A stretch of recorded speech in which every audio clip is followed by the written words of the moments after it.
Hello, welcome to the show news के stars with Abha Soni. दोस्तों, आज हमने हमारे इस प्रोग्राम में इनवाइट किया है मयूरी को, जिन्होंने 695 मार्क्स लेकर नीट क्रैक किया है। हम इस प्रोग्राम की शुरुआत करें, लेकिन उससे पहले हम आपको बताना चाहेंगे कि अगर अभी तक आपने हमारे इस चैनल को सब्सक्राइब नहीं किया है तो सब्सक्राइब कर लें, ताकि न्यूज़ के हर नए सितारे से हम आपको मिलवा सकें। So let's start with Mayuri. Hello, congratulations dear and welcome to the show. Thank you. आपने नीट क्रैक किया कैसे? मैंने नीट क्रैक किया मेरे सेल्फ कॉन्फिडेंस की वजह से, मेरे हार्ड वर्क्स की वजह से, मेरे पेरेंट्स के फुल ऑन सपोर्ट की वजह से, मेरे टीचर्स पे ब्लाइंड फेथ की वजह से, और यस सोशल मीडिया से दूर रह के कुछ सेक्रीफाइसेस करके मैंने नीट क्रैक कर दी। क्या आपने जब स्टडी की बहुत हार्ड वर्क किया? यस, बहुत ज़्यादा। कितने आवर्स तक स्टडी की? मैंने 12 to 13 आवर्स नियर मैं डेली स्टडी करती थी, बिकॉज हमें अगर कुछ बड़ा गेन करना है लाइफ में तो हमें सेक्रीफाइसेस तो करने ही होंगे। तो बीच में कभी ऐसा हुआ कि आपका मॉरल डाउन हुआ? हाँ, बहुत बार हुआ। तो वो हर बच्चे की जर्नी में होता है कि उसका मॉरल डाउन होता है, कभी मार्क्स नहीं आते टेस्ट सीरीज में, बट कोई ना कोई होता है जो आपको हमेशा पुशअप करता है। एक तो जैसे मेरी मदर थी फर्स्ट, जो मुझे हमेशा पुशअप करते थे, और टीचर्स भी थे जो हमेशा बोलते थे कि अगर तेरा नहीं हुआ तो फिर किसी का नहीं हुआ। ये सेंटेंस मुझे बहुत ज़्यादा बूस्ट अप करता था। आपके ऊपर बहुत ज़्यादा बिलीव रहा कि हाँ ये कर लेगी, क्योंकि इतना हार्ड वर्क करते हैं तो पेरेंट्स को हो जाता है बिलीव कि ये बच्चा कर लेगा। इसलिए वो उनका डायलॉग रहता था, अगर तुझसे नहीं हुआ तो किसी से नहीं होगा। और वो हमें बहुत ही मॉरल सपोर्ट मिल जाता है, बहुत बड़ा सपोर्ट मिल जाता है। सो डॉक्टर बनने का माइंड में कैसे आया? डॉक्टर बनने का माइंड में तब आया कि हम 10th हमने कर ली होती है, उसके बाद हमारे पास ऑप्शंस आते हैं कि हम अपने अब स्ट्रीम चूज़ करना है। तो मेरा को सीए और इंजीनियरिंग में नहीं इंटरेस्ट था। और उसके बाद अकॉर्डिंग टू द सब्जेक्ट्स तो मुझे हिस्ट्री इतनी ज़्यादा पसंद नहीं थी, तो आई रिजेक्टेड द आर्ट्स। तो मेरे पास एक ऑप्शन था, that was of medical in the science. And second thing, मेरे father is also nursing officer, तो मुझे वहाँ से एक मोटिवेशन मिला कि मुझे डॉक्टर बन लेना चाहिए और मुझे मेडिकल चूज़ करना चाहिए।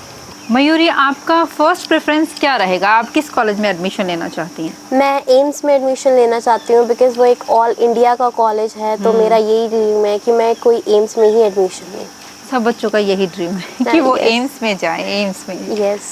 मयूरी, आपने नीट क्रैक किया, इसका सबसे बड़ा क्रेडिट किन्हें देना चाहेंगी? मैं अपने टीचर्स को देना चाहूँगी, बिकॉज टीचर्स ही होते हैं जो आगे हैंड करते हैं, तभी एक स्टूडेंट होता है जो उन पे ब्लाइंड फेथ कर पाता है। और सेकंड क्रेडिट की बात करें जाए तो मेरे पेरेंट्स को देना चाहूँगी। थर्ड, मैं खुद को देना चाहूँगी कि एक सेल्फ मोटिवेशन जब तक स्टूडेंट में नहीं होगा तो कोई कुछ नहीं कर पाएगा, बिकॉज टीचर्स हर स्टूडेंट के लिए वही होते हैं, वो स्टूडेंट होता है जो खुद को डिफरेंट बनाता है। यस। आपने कुछ, जैसे आप स्टार्टिंग से ही ऐसे पढ़ाकू स्टूडेंट रही हैं, या कुछ एक्स्ट्रा एक्टिविटीज में भी पार्टिसिपेट किया है? नहीं, मैं कभी भी ऐसे से नहीं रही कि मैं बुक वॉर्मी थी, मैं सारा दिन बुक्स में लगी रहती थी। मैं डांस में पार्टिसिपेट करती थी, मैं सिंगिंग में पार्टिसिपेट करती थी, मैं ड्राइंग में। सिंगिंग भी आती है? यस। और तो एक तो डेमो देना ही पड़ेगा। और लुका छुपी बहुत हुई, सामने आ जाना, कहाँ कहाँ ढूंढा तुझे, थक गई तेरी माँ, आजा सांझ हुए, मुझे तेरी फिक्र धुंधला गई, देख मेरी नजर आ जाना। वेरी गुड, मल्टी टैलेंटेड हो आप। नीट भी क्रैक किया, सिंगिंग भी आती है, और डांस में भी पार्टिसिपेट किया है, और पेंटिंग भी है आपकी अच्छी। और डिबेट कंपटीशन में भी जब भी डिस्ट्रिक्ट लेवल पे होता था तो नोज़गे के साइड से मैं ही रिप्रेजेंट की जाती थी। मयूरी, आपकी हॉबीज और क्या क्या है? और मेरी हॉबीज हैं मूवीज देखना। मुझे मूवीज बहुत पसंद आती हैं। मतलब इतना टाइम भी मिल जाता है कि आप स्टडी के साथ साथ मूवीज भी देख लेती हो? हाँ, मतलब जब भी ऐसे फ्री होते हैं कि अब बस हो चुका, अब नहीं हो रही स्टडी, तो ऐसे टाइम वेस्ट करने का मुझे लगता है कोई लॉजिक नहीं होता। इससे अच्छा कि वी शुड रिफ्रेश आवरसेल्फ और उसके बाद स्टडीज पे आना चाहिए। तो किस तरह की मूवीज देखना पसंद करती? मैं थोड़ी मोटिवेशनल मूवीज। तो मुझे एक मूवी का डायलॉग है जो मुझे हमेशा इंस्पायर करता है, और मेरे टीचर्स ने भी मुझे वो बोला है कि अगर आप किसी चीज़ को पाना चाहो तो पूरी कायनात उसको आपसे मिलाने से कोशिश में लग जाती है। इसलिए मुझे ये बहुत ज़्यादा मोटिवेट करता है। गुड। तो मूवीज देखनी चाहिए। हाँ। कुछ इंस्पिरेशनल मूवीज देखनी चाहिए Yes. कि जो आपको मॉरल सपोर्ट करे। यस। मयूरी, नोज़गी में एडमिशन कब लिया? आपकी नोज़गी की जर्नी के बारे में बताइए और स्पेशली आपने यहाँ से क्या सीखा? मैंने 6th स्टैंडर्ड में नोज़गी में एडमिशन लिया था।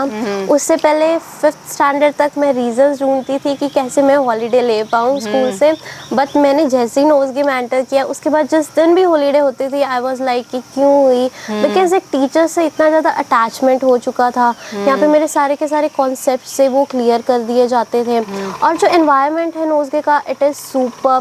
जो टीचर्स है they are very much precise. एक ऐसे होता है कि स्टूडियस एनवायरनमेंट हो ही जाता है नोज़गी में आके। और उसके बाद मेरे जो आइडियल हैं ही इज़ MD सर, तो वो जो भी असेंबली के बाद स्पीच देते थे मुझे उसकी पर्टिकुलर लाइंस लर्न रह जाती थी, और मैं घर जाके मेरी मम्मा को बताती थी कि मम्मा मुझे आज ये गेन हुआ, ये गेन हुआ। और मुझे बहुत कुछ मिला नोज़गी से, और असेंबली से मेनली मेरा जो कॉन्फिडेंस था वो बूस्ट अप हुआ कि स्टेज पे इतने सारे लोगों वो के साथ। कंपलसरी होता है कि हर एक को पार्टिसिपेट करना ही है। हाँ यस। और उसके बाद साइंटिया था, उससे मेरा जो इंटरेस्ट था साइंस में वो ज़्यादा इन्हांस हुआ। गुड। तो आप नोज़गी के स्टूडेंट हैं, डॉक्टर बनने के बाद आपका फर्स्ट प्रेफरेंस क्या रहेगा कि समाज के लिए आप क्या करना चाहेंगे? मैं वैसे तो हर स्टूडेंट बहुत कुछ करना चाहता है, बट मैं भी बहुत कुछ करना चाहती हूँ। तो मैंने सबसे पहले तो ये सोचा है कि अगर मैं 100 पेशेंट्स को वन डे में देखती हूँ तो उनमें से मैं 15 to 20 को फ्री में मैं कर दूँ उनका इलाज। और सेकेंड थिंग, मैं थोड़ी सी उनको फाइनेंशियली भी हेल्प कर सकती हूँ। वेरी गुड, बहुत अच्छी सोच है आपकी। हम चाहते हैं इसी सोच से आप आगे बढ़ें और एक अच्छी डॉक्टर बने। Thank you. और डॉक्टर बनने के बाद आए तब हम आपका इंटरव्यू लें। Thank you. मयूरी, बहुत सारे डॉक्टर्स ऐसे होते हैं जो पेशेंट्स को एक्स्ट्रा जांच लिखकर दे देते हैं, बल्कि उनकी ज़रूरत भी नहीं होती है। तो ऐसे डॉक्टर्स के लिए मतलब अगर आप एक डॉक्टर बनेंगी तो आप क्या करेंगे? आप उस जगह होंगी तो? मैं ऐसा बिल्कुल नहीं करूँगी। मैं हर पेशेंट को वही प्रिस्क्राइब करूँगी जो उसकी नीड है, because yes India is a developing country, but यहाँ पे भी पॉवर्टी है। तो हमें सिर्फ वही प्रिस्क्राइब करना चाहिए जो नीड हो, बिकॉज अगर एक्सरेज और MRI ज़्यादा भी करवाते हैं तो उसका बॉडीज़ पे भी बहुत ज़्यादा इफेक्ट होता है। मयूरी, आप क्या मानती हैं अगर हमारा बिहेवियर अच्छा हो तो 50% उनकी बीमारी वहीं ख़त्म हो जाती है? हाँ। आप इस बारे में क्या कहना चाहते हैं? क्या लगता है आपको? हाँ ये सही है। अगर जब मैं डॉक्टर होंगी तो मैं ऐसा ही करूँगी कि मेरे को पोलाइट होना चाहिए सबसे पहले तो, कि जो पेशेंट है उसको लगे कि हाँ थोड़ा फ्रेंडली हो जाए, तो ताकि वो अपनी जो सारी डिजीज़ प्रॉब्लम है वो मुझसे फ्रेंडली सारी शेयर कर पाए, ताकि उसमें से मैं उसका जो है प्रॉब्लम सॉर्ट आउट करने में एग्जैक्टली जो प्रॉब्लम है वो निकाल सकें। हाँ। और उसका ट्रीटमेंट कर हाँ, बिकॉज जब एक पर्सन रूड होता है तो सामने वाला पर्सन भी नहीं इतना सपोर्ट करता कि वो सारी प्रॉब्लम आपको नहीं पता डर जाता है वो पेशेंट यस पहले। तो उससे पोलाइट रहना चाहिए हमको। गुड। मयूरी, जो स्टूडेंट अब नीट की प्रिपरेशन कर रहे हैं, वो क्रैक करना चाहते हैं, तो उन्हें कुछ टिप्स देना चाहेंगे, कुछ किसी तरह से गाइड करना चाहेंगे? यस, फर्स्ट ऑफ ऑल तो मैं उन्हें यही बोलना चाहूँगी कि अपनी टीचर्स पे आपको ब्लाइंड फेथ होना चाहिए। बहुत स्टूडेंट्स होते हैं जो 10 सोर्सेज से वर्क कर रहे होते हैं बट उनका आउटपुट इतना नहीं आता, रेदर देन जो स्टूडेंट होते हैं जो वन सोर्स पे ट्रस्ट करते हैं उनका आउटपुट बहुत अच्छा आता है। तो ऐसा ही होना चाहिए, एक टीचर पे ट्रस्ट करना चाहिए। और सेकेंड थिंग ये है कि खुद को कभी डिमोरलाइज नहीं करना चाहिए। आप बहुत बार होते भी हैं तो आपको ये सोचना चाहिए कि एक रेस है, आज हम गिरे हैं तो उठने के लिए ही गिरे हैं। और थर्ड थिंग मैं ये बोलना चाहूँगी कि नीट है तो मोर फोकस तो ऑन NCERTs ही होना चाहिए रेदर देन बहुत सारे सोर्सेज के। थैंक यू मयूरी, आपने अपने एक्सपीरियंस हमारे साथ शेयर किए। Thank you so much and all the best for the future. Thank you. Thank you.